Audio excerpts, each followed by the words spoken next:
est sur le Malongo 999. Ce bateau, il s'adresse à beaucoup de monde. C'est un bateau qui est très polyvalent, aussi bien pour de la sortie journée entre amis que pour de la course croisière au large.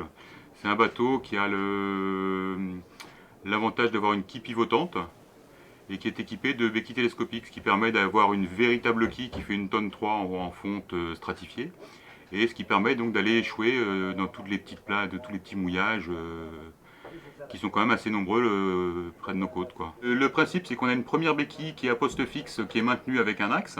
Il y a un deuxième manchon de béquille qui fait à peu près 1 mètre de long, qui est rangé dans un coffre, dans un rack.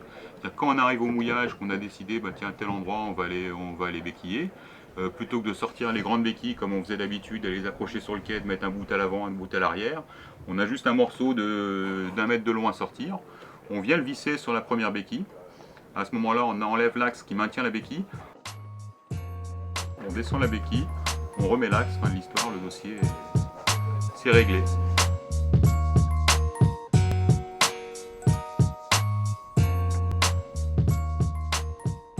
Un des autres avantages, c'est son tunnel d'annexe, qui permet d'avoir une annexe à disposition en permanence.